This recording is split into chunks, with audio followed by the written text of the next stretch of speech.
One person dies every 37 seconds in the United States from cardiovascular disease. What's up, guys? Welcome back to Mentality. It's your boy Gambo, and as always, I'm here with Simmons. Today, we're discussing the importance of health and fitness in our community. Stay tuned for another interesting topic.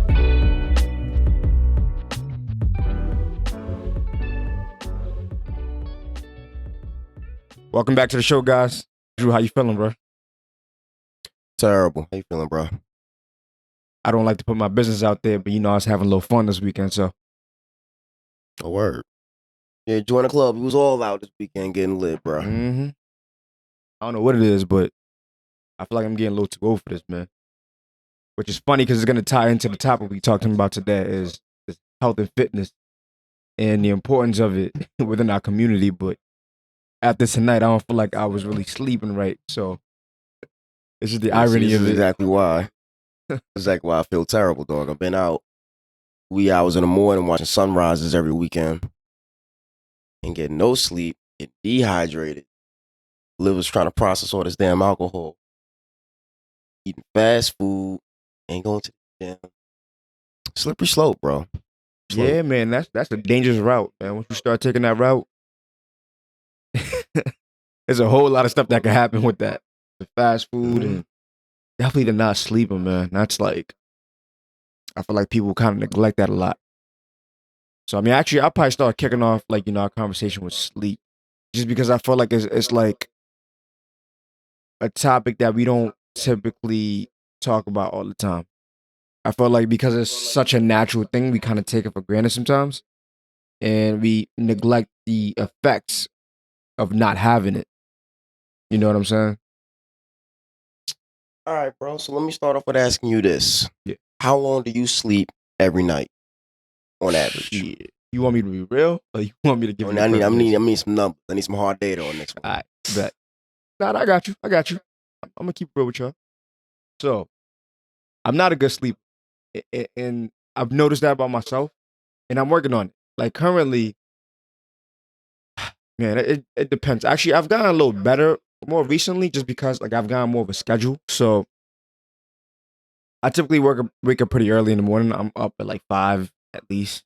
Um, so I try to like go to bed. I try to go to bed at like 10:30, 10:30, if I can. Typically that doesn't always happen, so it ends up bleeding out to like I'm doing stupid shit or I'm like working or whatever to like 12 midnight. So that's not good. So honestly, I can't really give you any concrete actual numbers because my sleep really does fluctuate. On the weekends, however, I'm not. I'm not. Like after we done recording this, I'm gonna get something to eat and I'll be not. For real. How about you, man? You sleeping good? Absolutely not, bro. I sleep terribly. I have a sleep tracker app for my Apple Watch. Been tracking my sleep for the past 2 years. I average just about 6 hours and 40 minutes, plus or minus. Okay. 30 minutes here and there. Weekends, it doesn't even matter. Like I can get home at 5 a.m. I'm usually at the minimum getting about 4 hours. Then I'll wake up and I'll either have to make myself go back to sleep or I'm just up. Yeah, because you have that schedule, right? So even on the weekend, like you have to force yourself to sleep, right? Yeah, and it's hard. I'll sleep for 20 minutes, maybe extra, then I'm just up. Right. And I'm just always like, I think it's genetics. My parents do it. My sister does it. Doesn't matter when we fall asleep. You got to get up, ass crack of dawn, and just can't go back to sleep. It's bugged out. And it's weird because I feel worse when I sleep longer. Like what's longer? Anything over 8 hours, 7.5 hours max. Other than that, I feel groggy, mental fog, like crazy. My body hurts and stuff like that. That's good though. And it's good because like I can use more of the day for sure, but sleeping is just not as enjoyable for me. And I think the biggest reason for that is because I'm sleeping in a bed. Because I slept in a hammock for about a year, and that shit was amazing. Yeah. I could go to sleep. Like when you say you go to bed at 10:30, how long before you fall asleep? Oh, it takes a minute. Like, and I'm saying 10:30 as in like that's typically what I plan to do. Like sometimes it does happen. Like sometimes if I'm dead tired, I come home from work, like at night. I'm just like, all right, I'm just gonna go to sleep. So I just knock. But it really does take me a lot. I'm not like so. I'm not a quick sleeper.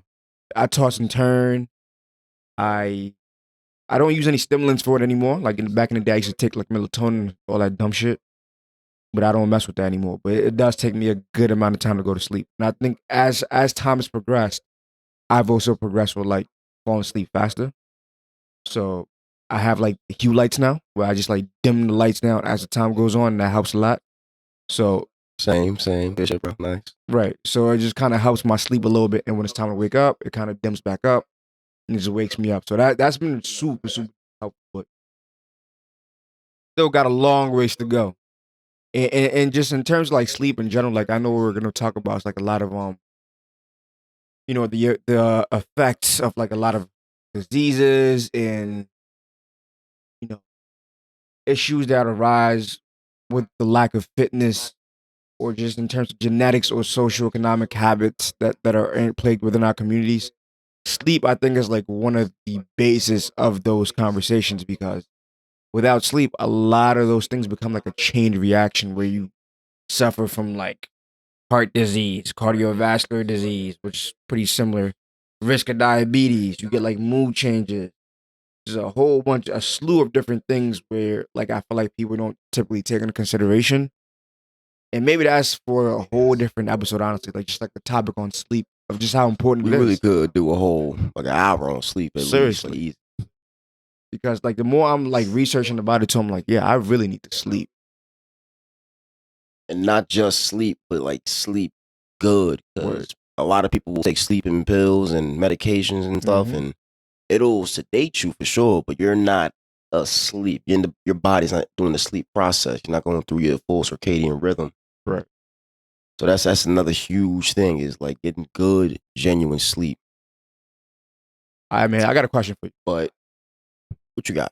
So, what do you think is like one of the biggest issue or the biggest issue that plagues black men in terms of health and fitness? Heart disease is the most obvious answer, but I think especially in today's day and age, diabetes is slowly creeping to be like the killer bane of everybody's existence. Mm. It's actually the whole reason I started working out in the first place. Like the entire reason, because I was pre-diabetic when I was a kid, and it was like you can I either didn't know that, bro. start eating salads or start working out. And I wasn't a fan of vegetables at the time, so I was like, oh, I bet. Well, I'll start working out. It's been that way ever since. Yeah. Yeah. So, like, as a nurse, right? Like, Hmm. is there like a certain like thing that you see where you're currently like being being present for you in the nursing room? Like, do you see more black people or just people in general coming with a certain disease, more men? Um, my population was mostly Hispanic because I was doing my nursing in Texas. But I will say that across the spectrum for all the black patients that I did have, I say probably over 90% of the things they were there for, 90% of most of the things people are there for is stuff that could have been prevented. Like take all trauma, like vehicle accidents, gunshot wounds, take that out of the equation. They're here for a disease process. I'm not taking care of cancer patients. I'm taking care of a disease that has progressed because you neglect to take care of yourself over the years of your life. And now you've lost your independence. And I think that is the biggest detriment to not taking care of yourself is you lose your independence. Yeah. I had an older woman. She was like about 70 something, 80 something. She had lived on her own for a long time and she was doing her thing. She was good, but she walked outside. This is an older black woman too. She walked outside. She slipped on her porch and she broke her hip. From that of living on your own to breaking your hip at an old age, your independence, quality of life has gone down dramatically. Your chances of dying increase exponentially within the next 5 years, just because your whole being is going towards rehabbing that injury, Right. which could have been preventable or have a higher chance of being prevented if you were to maintain your exercise and your balance. Because that's the thing people don't do. They don't exercise when they get older. Mm. They don't have that balance, that agility. Those internal muscles are not strong. So you bust your ass, you're done. This is another thing I just want to segue really quickly is like sleep, funny enough, actually does improve balance, which is fucking crazy to me. You said sleep does improve balance? Yeah, just fucking sleeping will help improve your balance. And that's some bullshit. I'll be damn, man. Everybody take a nap. Yeah. Um, like I know you mentioned like cardiovascular diseases and like heart diseases being like the main thing. Clearly, it's like the clear common fucking issue within for black men, right? Um, Oh yeah. like we're 25% more likely to die from diseases in general than women, but like when it comes to heart disease, like the numbers are fucking exponentially higher. Like what? Why do you think that is? So when we go through nursing school, they teach us about certain races that have certain diseases that have a higher chance of getting certain diseases, and black people are always at higher risk for high blood pressure, heart disease, a lot of circulatory issues, anemia, things like that. Black people just have a higher propensity of getting. I think it's the way our arteries Mm. are slightly different than white people or Asians, Pacific Islanders, you name it. So it's genetic.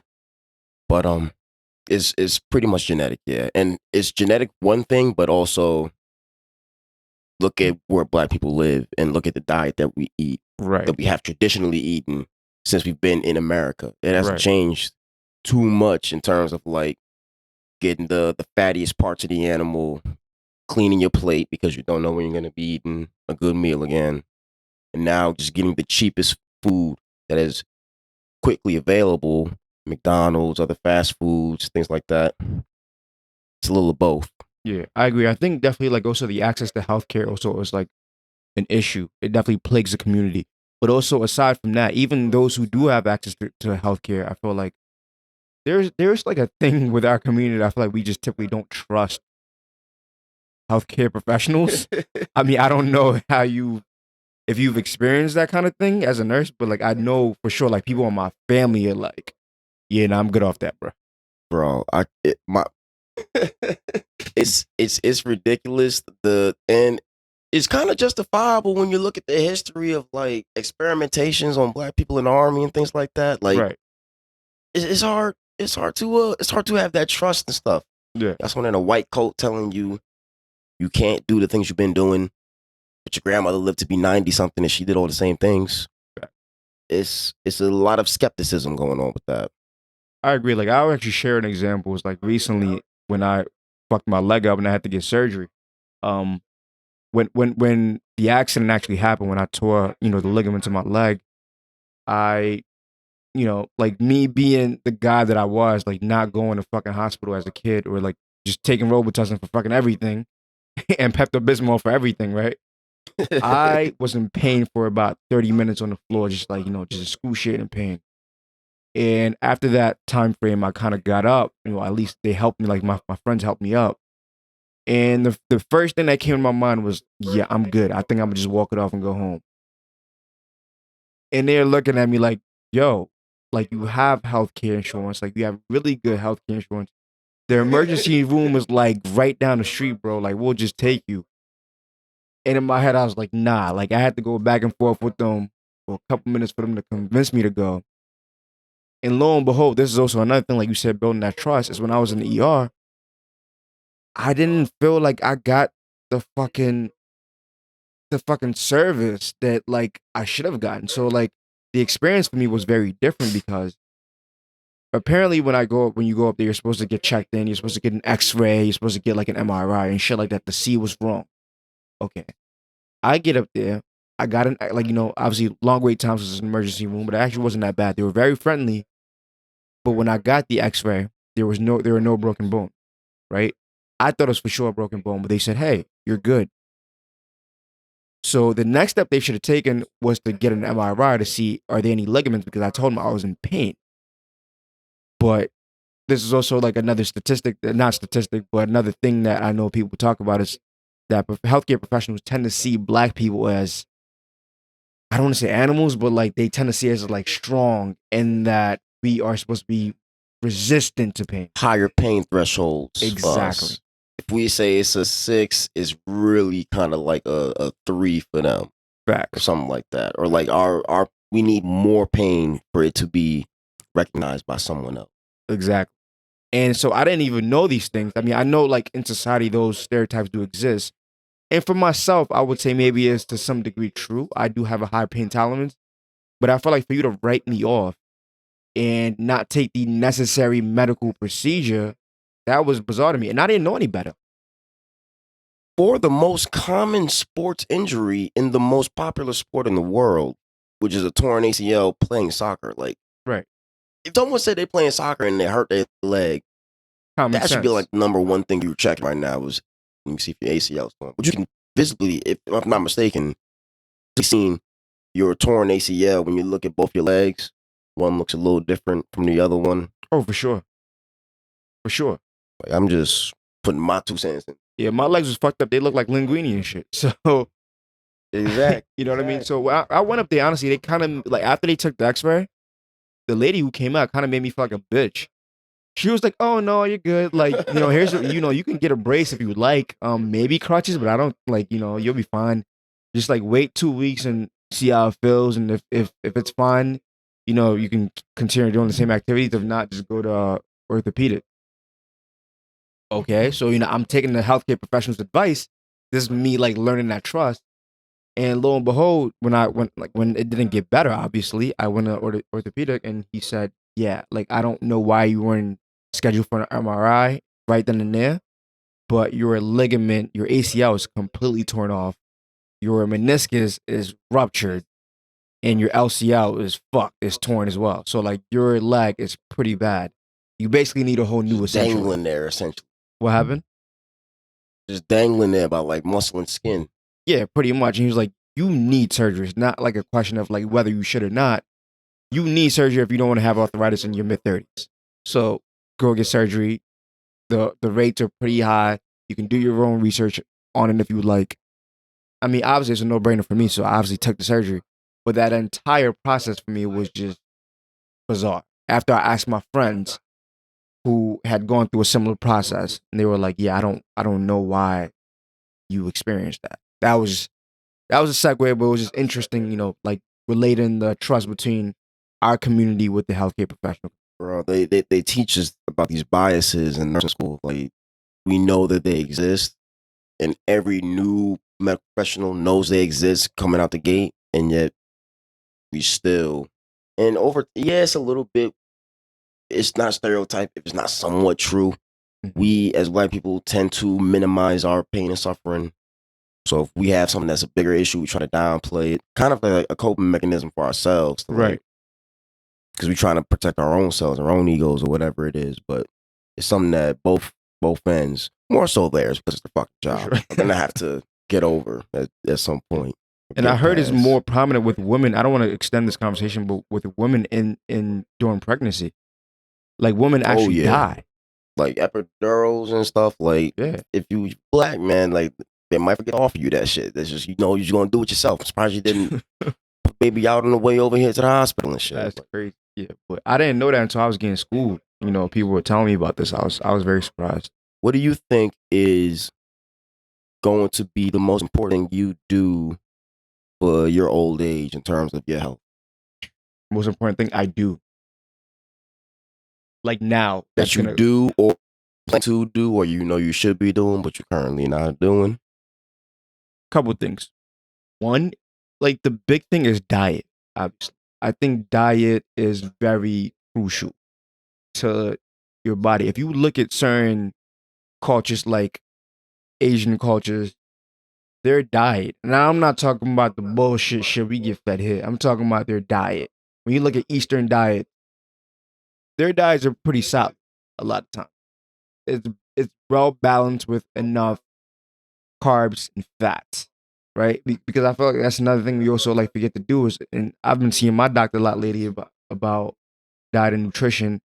And one of the things that I know I was definitely not doing as well was balancing my diet, which sounds funny because I'm thinking, oh well, I have a side of vegetables, I have a side of carbs, and I have a side of protein. I'm good. With that fat aspect, those healthy fats, people neglect to kind of balance that. And a rule of thumb you should keep in mind is you should have for every, I don't want to butcher this, but I believe for every like ounce of carb that you have, you want to have about half the ounce of fat. So it's like you want to be able to balance yourself with like healthy fats, where you're not just eating carbs and protein, or you're not just eating protein or just carbs alone, because that's really bad for your health.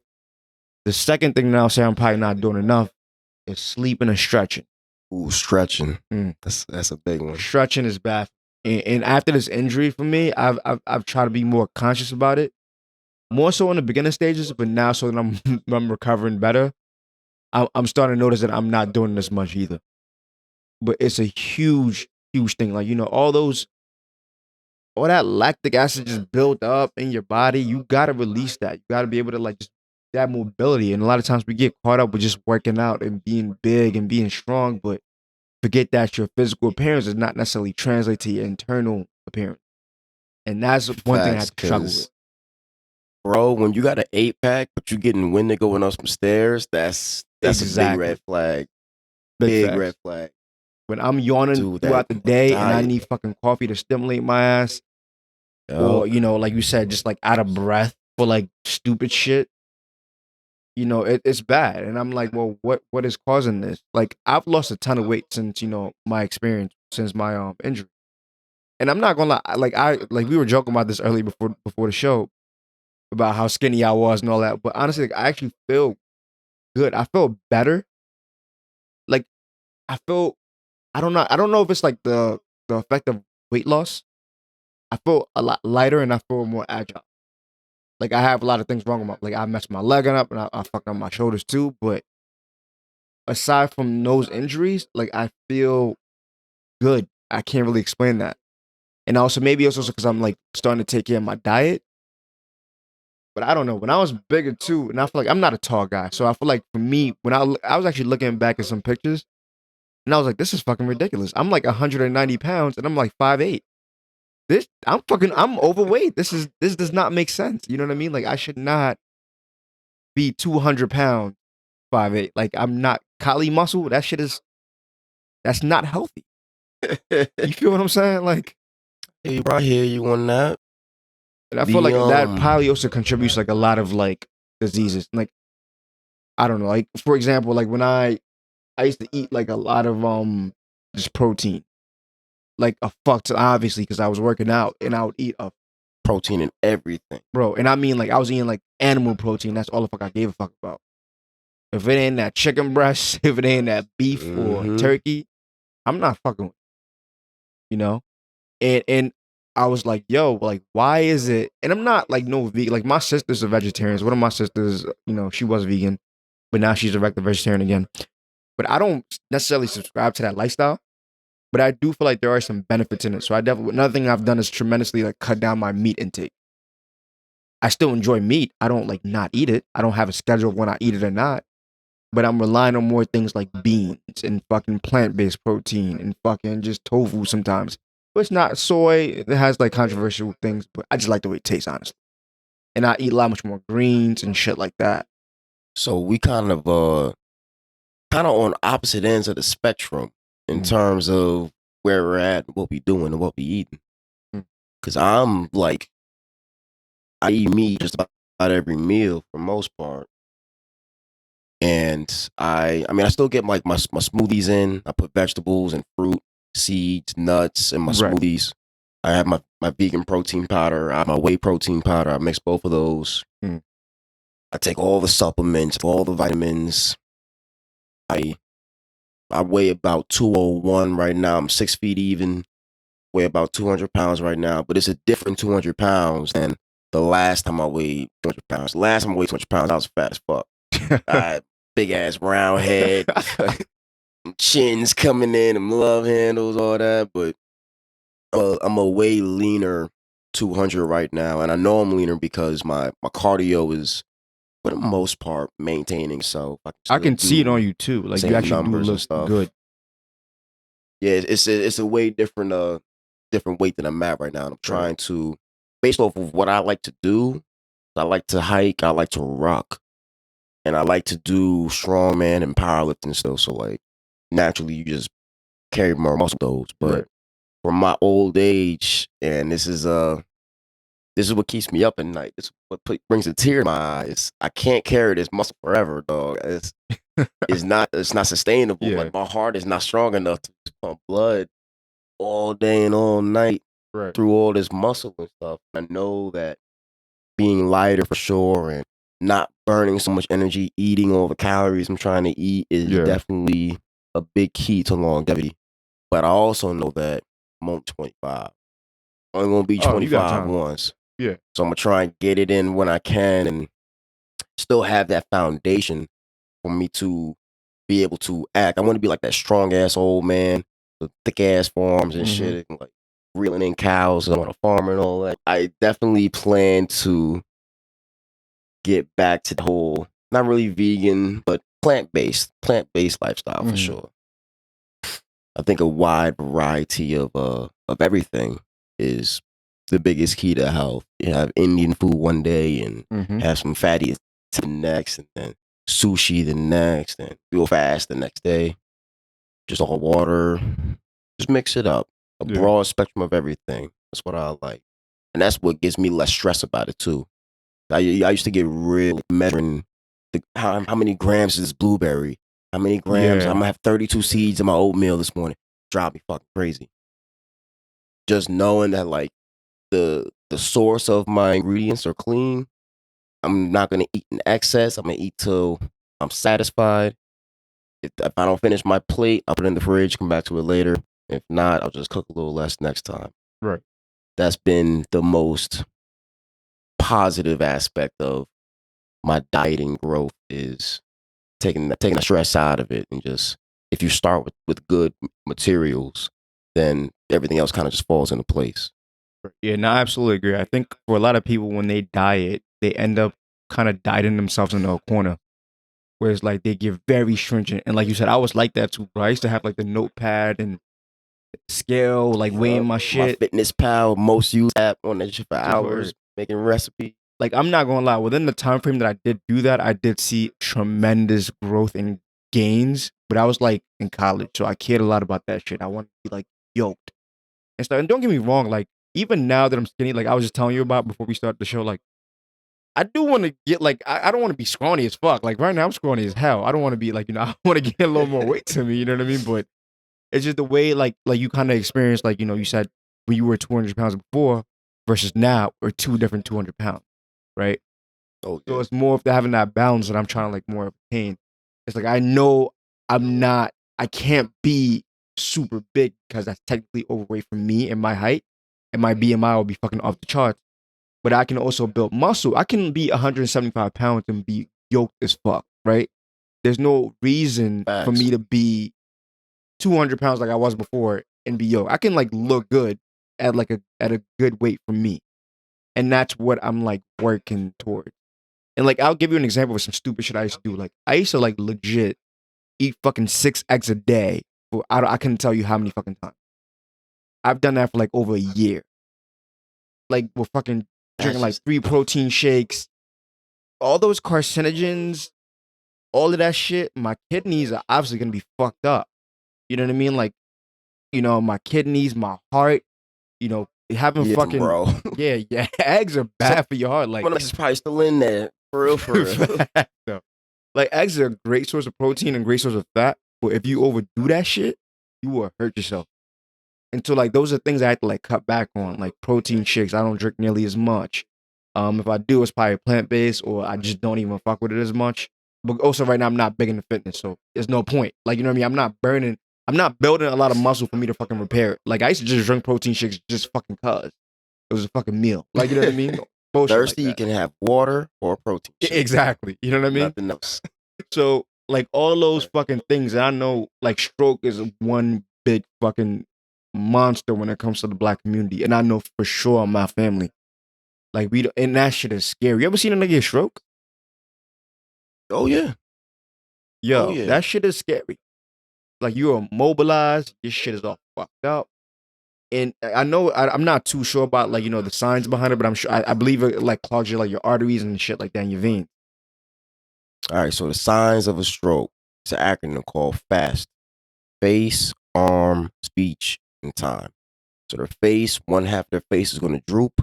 The arms will get weak. You're going to have difficulty speaking, and time is of essence. So if you see those first three, call 911. Someone's probably having a stroke.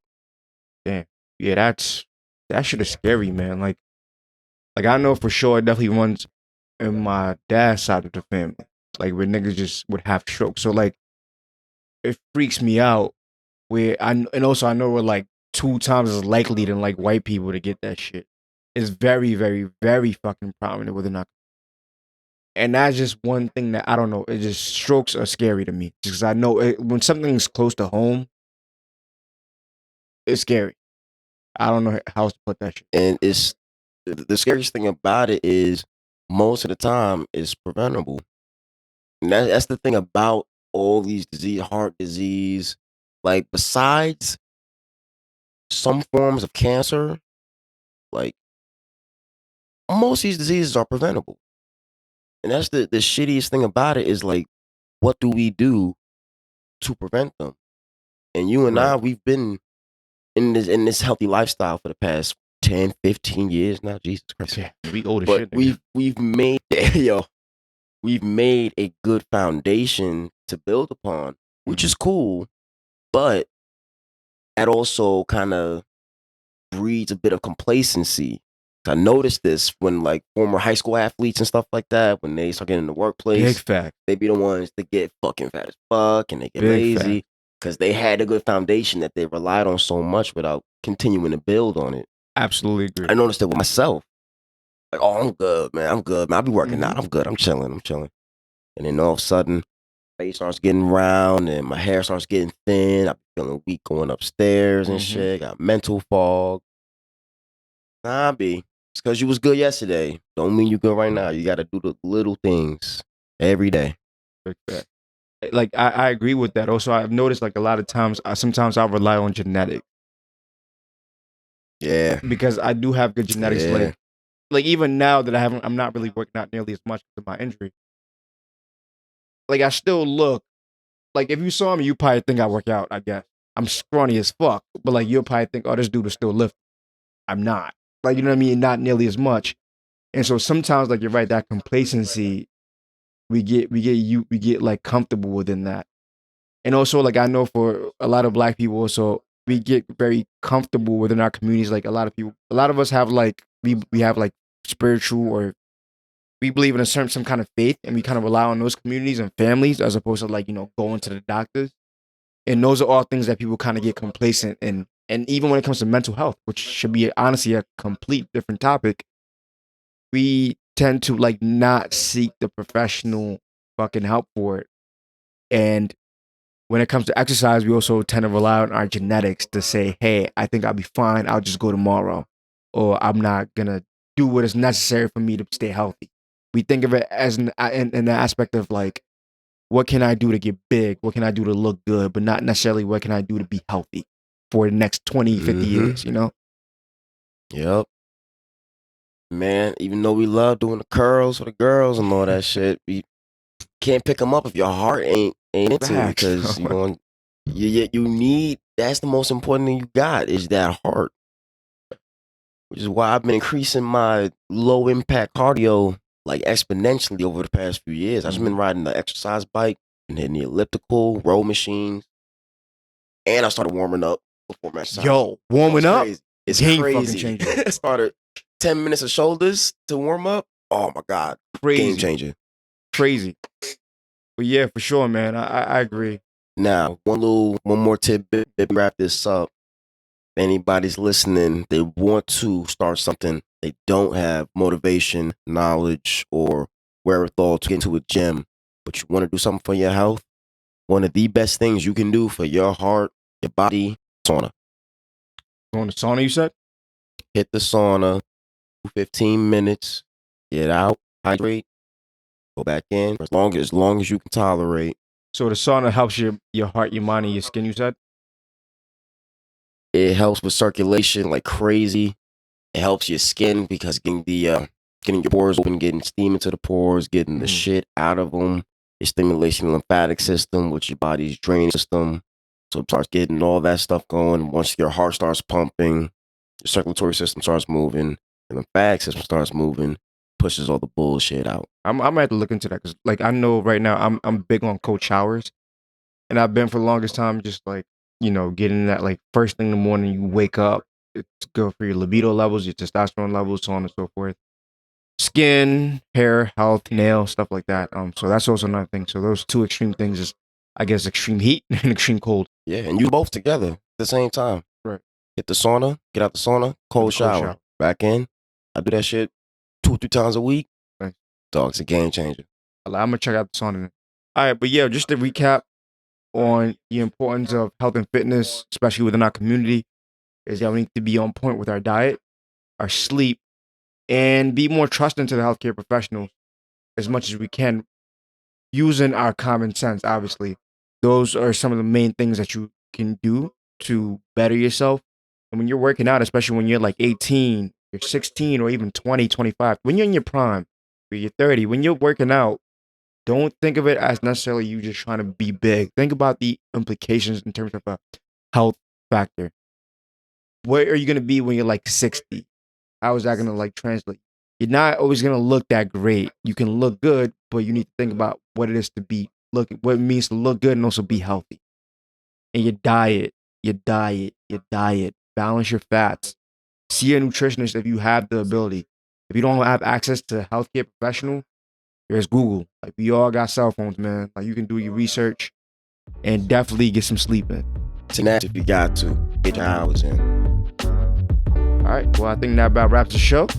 As always, thank y'all for joining. Drew, I appreciate you. I'll catch you on the next one, bro. All right, brother, man. Take it easy.